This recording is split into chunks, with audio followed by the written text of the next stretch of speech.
আজ আমি নিজে হাতে মশলা বেটে রোস্ট রান্না করব এবং কাদের জন্য রোস্ট রান্না করব পুরো ভিডিওটির সঙ্গেই থাকবেন। আসসালামু আলাইকুম, কাজলস ডেইলি লাইফ থেকে চলে আসলাম আজকের ভিডিওটি নিয়ে। তো প্রথমে আমি এখানে নিজে হাতে সম্পূর্ণ মশলাগুলো বেটে নিলাম। আর বাটা মশলা দিয়ে কিন্তু যে কোনো রান্না করলে অনেক বেশি ভালো লাগে। তো মশলাগুলো বেটে নেওয়া হলে আমি যে বাজারগুলো চলে আসছে সেই বাজারগুলো আমি সুন্দর করে গোছাই নেব। এখানে শীতের সবজি কিন্তু দেখেন দেখতেও অনেক ভালো লাগছিল। এখানে ফুলকপি ছিল, তারপরে বেগুন ছিল, তারপরে গাজর, টমেটো, ধনেপাতা, আর সঙ্গে ছিল নতুন আলু, আদা রসুন আর অন্য অন্য বাজারও ছিল।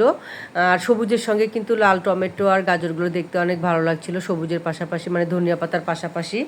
আর শীতের সবজি মানেই কিন্তু খেতেও ভালো লাগে, দেখতেও ভালো লাগে।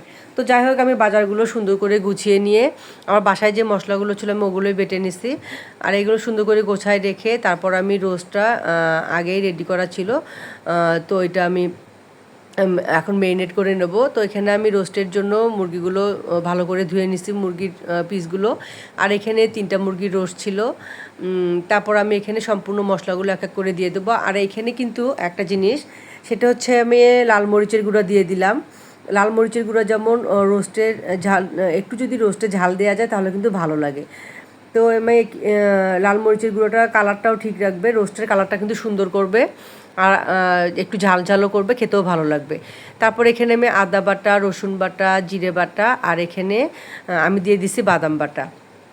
তো আরেকটা কথা বলে নেই, আজ আমার বান্ধবীরা আসবে সবাই আমার বাসায়, ওদের জন্যই আজ রান্না করা হচ্ছে। কয়েকজন বান্ধবী আসবে, আর ওদের জন্যই রোস্ট এবং পোলাও থাকবে, সবজি থাকবে, গরুর গোশত থাকবে, খাসির গোশত থাকবে। তো যাই হোক, সম্পূর্ণ রান্নাগুলো আজকে দেখাতে পারবো না, যেহেতু আমার ভিডিওটা অনেক বড় হয়ে যাবে। তো আজকে আমি রোস্টের রেসিপিটাই দেখাবো।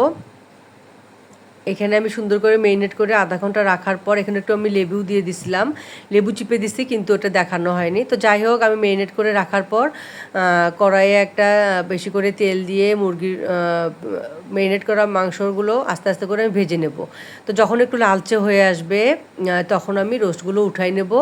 তারপর রোস্ট যে মশলাগুলোর মধ্যে আমি ভেজে রাখছিলাম সেই মশলার পানিগুলো আমি আস্তে আস্তে করে রোস্টের মধ্যে ভেজে রাখা তেলের মধ্যেই আমি আস্তে আস্তে করে মিশাই নেব।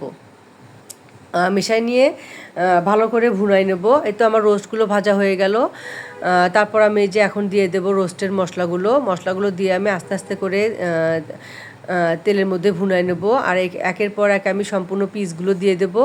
আর এটা আমি পুরো ভিডিওটা দেখানো হয়নি, রোস্টের ঝোলটা কিন্তু একদম গায়ে মাখানো হবে।